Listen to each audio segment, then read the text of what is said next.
always look forward to being with all of you, and I truly mean that, and today is no exception. You forced me to do some fresh thinking, knowing that all of you are such good students of the text, and you care about things being presented correctly and well, and if you don't, these people around me on the platform do, and so it forces a person to spend a lot of time thinking through what he wants to say because they don't give you much time to say it here. Most people I know long for authenticity. There's one thing we want in others is that they be real. We probably have as little tolerance for hypocrisy as any part of life. Jesus reserved his strongest words to be used against the hypocrites. Now, the difficulty is that we are in a work and you are training for a work where it comes sort of with the territory. The worst kind of hypocrisy is religious hypocrisy. And you will pick up tendencies toward that even during your years at seminary. And I just want to help you guard against doing that and urge you to be real, just who you are. I was several years ago sitting with our younger son, Chuck, when he was still he was a preteen, as a matter of fact. And we were channel surfing and came across a televangelist who was doing his thing. One of these guys with about 9 strands of hair, very creatively woven into a rug, and he was performing and yelling and screaming. And right in the middle of his sermon, Chuck said to me, and Chuck's never been known to hold back. I don't know who he gets that from, but he said, "Daddy, why does he say God? Why doesn't he just say God?" And I thought, that's a great question. It's a great question. We can be phony when we preach. We can come across as insincere and faking piety. I had a neighbor stop me earlier this year and tell me that he and his wife were sort of weary of where they were attending church. And he had a great question for me when he said, we're thinking about coming out to Stonebriar. It's where your church is in Frisco. I said, yeah. He said, I just have a question. Do y'all have real Christians out there? That's another good question. I said, well, some. There are times I'm not altogether real. No, you know what I mean. I mean, people that are more like Jesus than those folks that we spend most of our time with. I said, yeah, that's the part I'm answering. That's the tough part. I'm not talking about being real as in being raw. I'm talking about being real as in being Christ-like. That's our goal, isn't it? I know it's mine. One man wrote it this way, what is Christ-likeness? It's not physical resemblance to Christ. Physically, the Lord looked like all other men. On the night of the betrayal, Judas had to arrange a sign so that arresting Jesus, so that those arresting Jesus would know which one he was. He looked like everybody else. It's not a cultural similarity. If it were, then if some descriptions of first century Holy Land customs can be trusted, we would walk about in sandals and wear long flowing robes and speak Aramaic, and all men would have beards. nor is it following him in every outward step and circumstance. If we imitated him literally, we would be carpenters till the age of 30, and then we would leave secular work for 3 years of itinerant preaching, avoid marriage and family life, show little interest in art, science, or national affairs, often sleep outdoors and go about penniless. Many medieval Christians mistakenly thought that to fully follow Jesus, they had to take vows of celibacy and poverty. Many think that Christ-likeness is imagining what Jesus would do in every situation, then following his supposed course of action. Such contemplation can be provocative. However, a major difficulty is that our conclusions are based on imagining what Jesus would do. Then I like his summation. Christ-likeness is having the mind of Christ. Now, that's a good answer, but if you're like me, you need something a little more specific than that. What does it mean to have the mind of Christ? How does that work its way out? Over in Hebrews 13, verses 1 to 8, I find 6 snapshots of Christ's likeness. Now, this isn't an exhaustive list, nor would these necessarily be at the top of all the lists, but here are 6 snapshots. So let me give you the snapshots, and then I'll tell you a story, and we're through. We want to think about being a real Christian. There's no course at seminary that'll cause that to happen. There's no Authenticity 101. There's nothing in your past that will automatically cause you to come out real. On the contrary, probably unreal, especially if you've been taught to fake it. And again, ministry is an easy place to fake it. So let's take some snapshots and let's see how we fit in the frame of each one of these snapshots that occur. Let love of the brethren continue. So the first snapshot is love for others. Love for people in the family of God. That would include being kind and affectionate, thoughtful, staying on good terms in our relationships, showing ourselves as being genuinely interested in others, helping them in unselfish ways. That's all part of loving our brothers and sisters. How you doing there? Let's just allow that heat-seeking missile to hit us in the chest today. How you coming along in your love life for others? You don't do it here, you're not going to do it when you're out of here. So it's a great place for there to be a laboratory of love going on. Loving your partner in marriage. We'll deal with that a little more in a moment. Loving each one of your children. Loving your mom and dad. Start there. Loving fellow classmates. Loving your faculty members. And your faculty members loving you. Love for the brethren. That's snapshot number 1. Look at the next one. Do not neglect to show hospitality to strangers, for by this some have entertained angels without knowing it. Second snapshot is hospitality.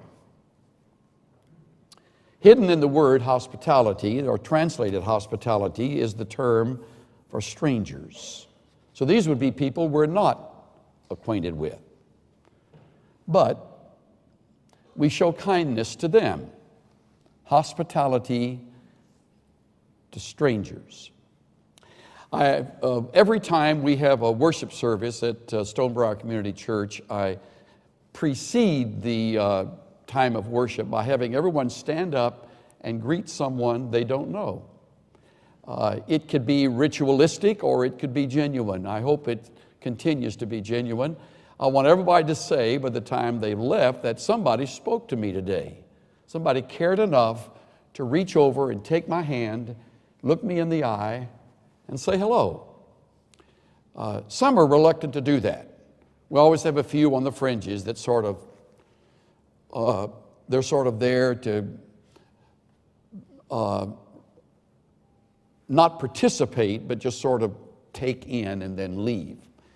And that's not a church, and that's not Christianity. Some of you are becoming a little more aloof as you are getting more information. You're becoming harder to live with. Now, I haven't talked to anybody about you. I just know seminary life can do that to you. You get a little weird. And if the longer you're here, the weirder you get, which says something for faculty to stay a long time. And if they're not careful, they get very weird. And so, thankfully, they work on not being weird. Thankfully, they still are friendly. They still are reaching out, some more than others. You know that. Caring about people you don't know. Folks in the grocery store. Somebody pumping gas as you're there at the station pumping gas. Stop off at the dry cleaners. Somebody is there. You speak to them. You show hospitality. You reach out. They'll be surprised to know you're in ministry because they don't expect ministers to do that. I've always tried to understand why that's true. One of the reasons I encourage people to reach out at our church and greet one another is because every once in a while you're shaking hands with an angel. You never know it. I mean, they're not little wings getting ready to pop up out of their shoulders or something like that, but every once in a while, dropping in on our services, there would be an angel. Maybe 2 or 3 times in my lifetime that might happen. That kind of gives new meaning to greeting strangers, doesn't it? Sometimes wonder if an angel manifests himself here in our midst at the seminary. So we're told to remember or to not to neglect to show hospitality. That's the second snapshot. Okay, how you doing there? Take a little look at your friendliness toward those you've never met before. Number 3, remember the prisoners as though in prison with them. And remember those who were ill-treated, since you yourself also are in the body. So the third snapshot is compassion. It's a snapshot of a person who genuinely cares about folks who are in trouble. One paraphrase reads, regard prisoners as if you were in prison with them. Look on victims of abuse as if what happened to them had happened to you. When's the last time you did anything related to prison work? When's the last time you shook the hand of a prisoner? When's the last time you prayed for a family left while their mom or dad is in prison? See what I mean? It gets more and more aloof. And how about people who are ill-treated? They're victims of molestation or some form of abuse. They're everywhere. They fill our churches. We're told here to remember them, and it's not just a thought, just a passing thought, but it's the idea of having hearts that go out to them. First response to prisoners is a judgmental response. He's getting what he deserves. We're pretty tough on prisoners. And some of them certainly deserve the consequences of their wrong actions. If in fact they are wrong and they are guilty, they need to be punished for that. I'm not soft on it. But I am more and more interested in seeing compassion grow in our ranks. It's not a trait of a liberal. For some reason, it's wound up in the liberal camp. Had a fellow say to me when I was ministering in New England, and we did a radio talk show, and I had never met him before. He was from a liberal wing of a denominational area, and we got to know each other. And we had been on the air about 2 hours. So when we finished, we were walking out to our cars, and he said, Swindoll, I want to ask you something. Where'd you pick up his compassion? He says, it doesn't fit your training. Didn't you go to Dallas? And I said, yeah, I did. Loved Dallas Seminary. He said, but it's not a school known for compassion. I said, have you ever been there? And he said, no, which that's always the answer. You know, I've never been there, but I know all about it. And yet it kind of stung because I had to wonder if he's right. How come we're not known for compassion here? Or if we are, how come the word isn't out? What is it that's made us a little more harsh and judgmental, more intolerant?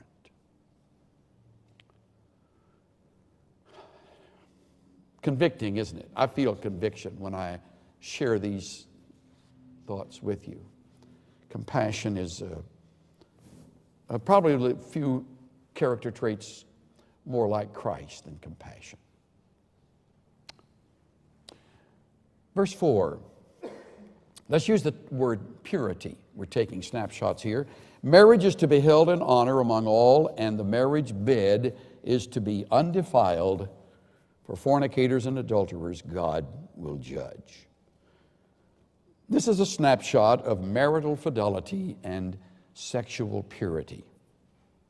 Has in mind being faithful to our vows, and until vows are made at an altar, remaining pure sexually. So purity is in mind, and it is another command that we hold marriage in honor. It's not complicated, it's not confusing.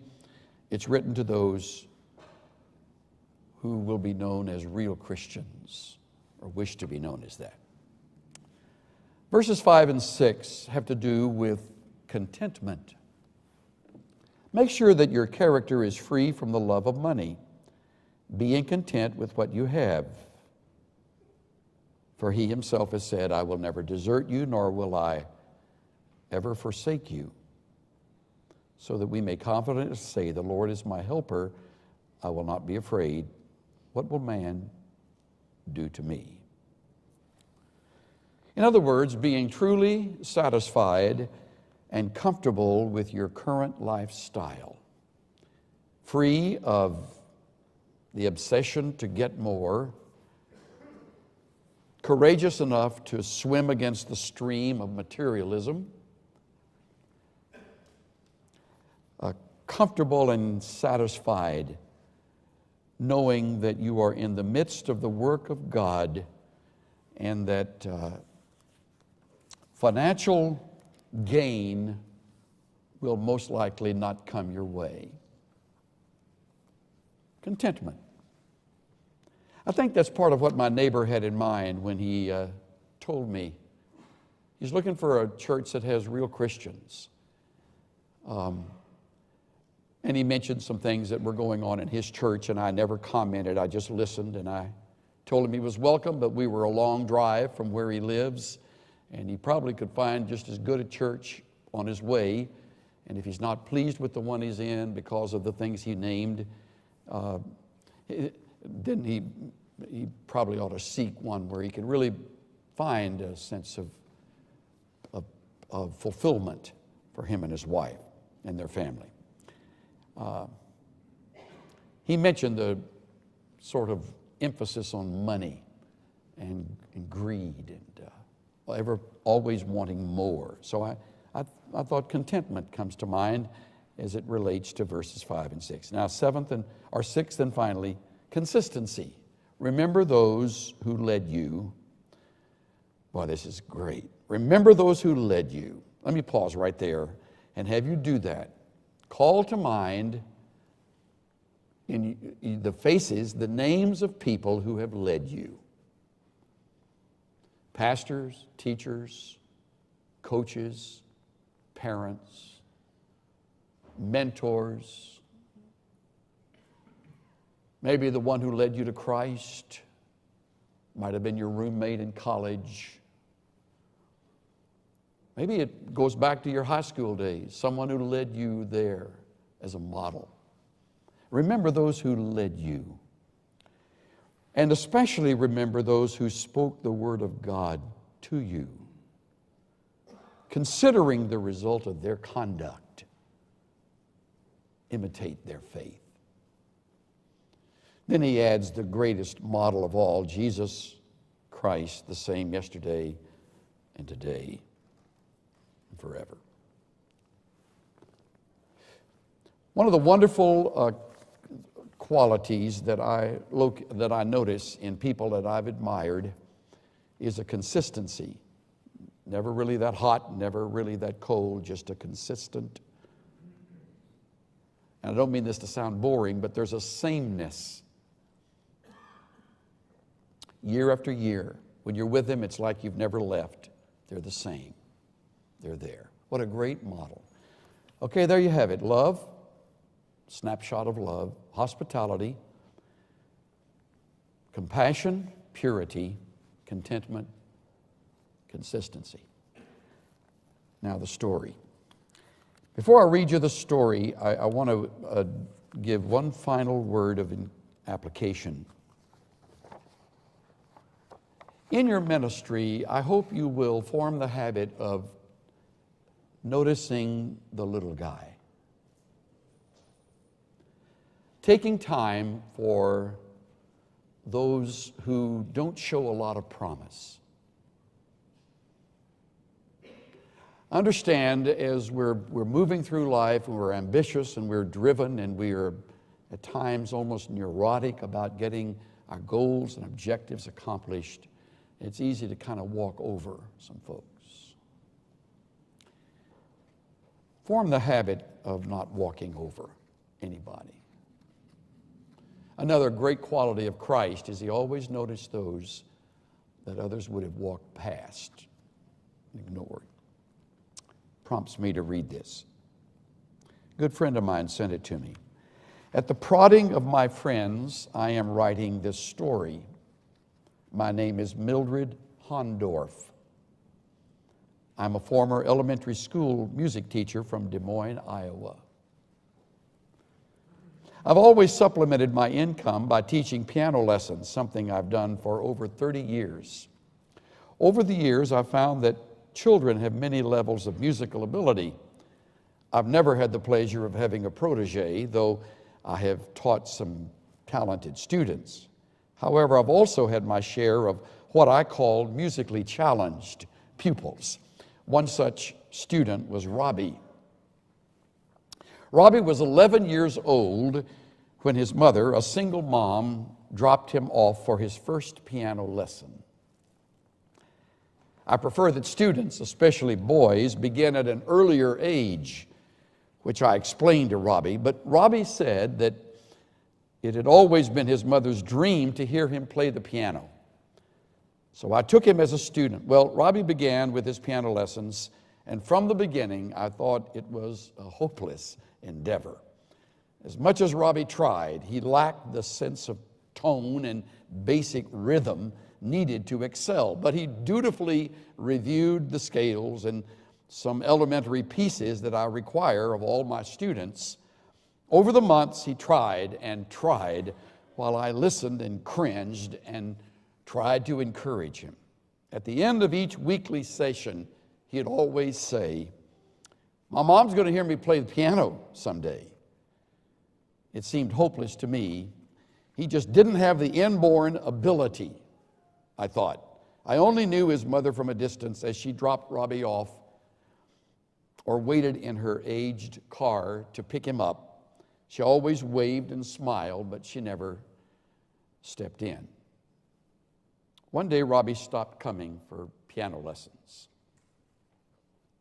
I thought about calling him, but assumed because of his lack of ability that he had decided to pursue something else. I was also glad that he stopped coming. He was a bad advertisement for my teaching. Several weeks later, I mailed to the students' homes a flyer of the upcoming recital. To my surprise, Robbie, who received one of the flyers, called and asked if he could be in my recital. I told him the recital was for current pupils, and because he had dropped out, he really didn't qualify. He said that his mom had been sick and unable to take him to piano lessons, but he was still practicing. "Oh, Miss Hondorf," he said, I've just got to play. I don't know what led me to allow him to play in the recital. Maybe it was his persistence, or maybe it was something inside me saying that it would be all right. The night of the recital finally came. The high school gymnasium was packed with parents, friends, and relatives.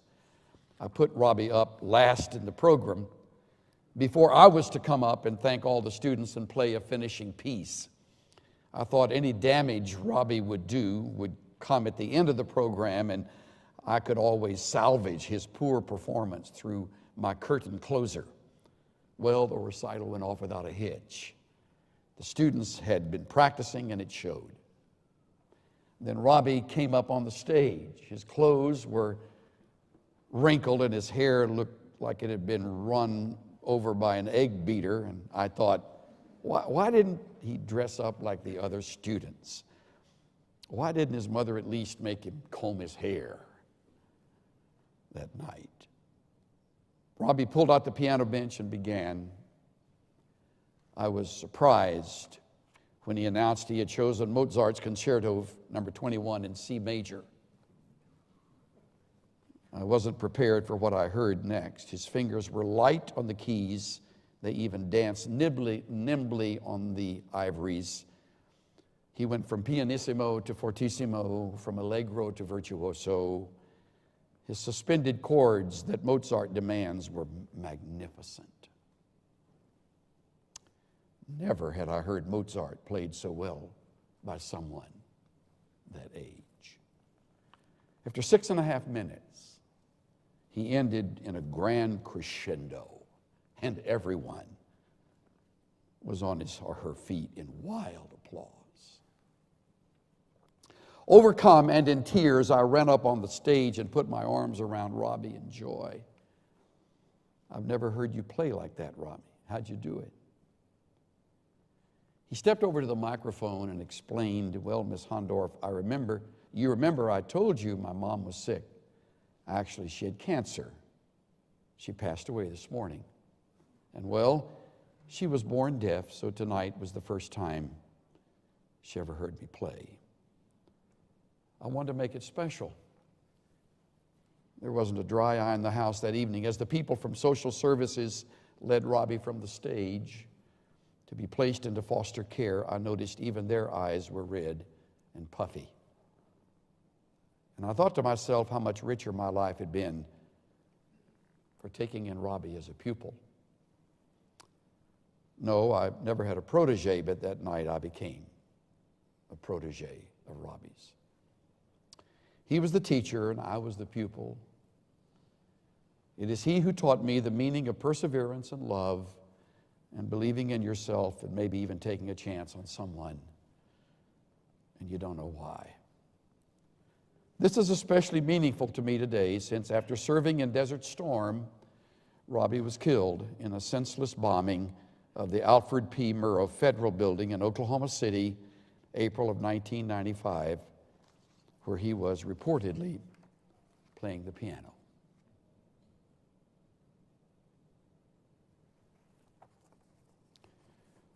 All through your ministry, you will have Robbies. Some of them will be age 11, some of them will be 15, some will be in their 20s, some will be in their 40s. Some will be much older than you. And it may seem like they're not worth it. Busy and as important as you become. Remember, they're looking for real Christians. Real Christians. As I heard Joe Aldridge say a number of years ago from this pulpit, people won't really care how much you know till they know how much you care. Keep caring. As you get smarter, keep caring. As you find yourself in demand, keep caring. It's very Christ-like.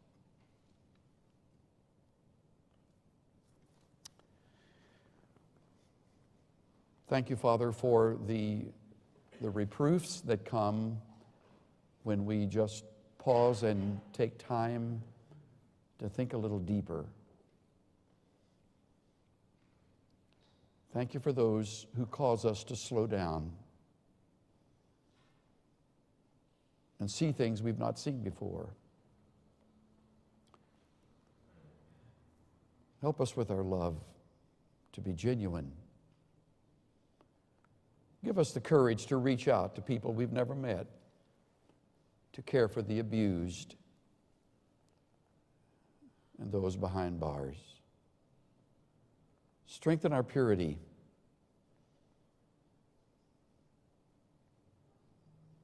Keep us contented in your Son, Jesus, and in the calling He has placed in our lives. And may the result of a consistent lifestyle be that which causes others to come to a knowledge of Jesus. I pray for each person here, each precious life, each treasure, being prepared for your work, that you'd help each one to become increasingly more like Christ. I ask it in Christ's name. Everybody said.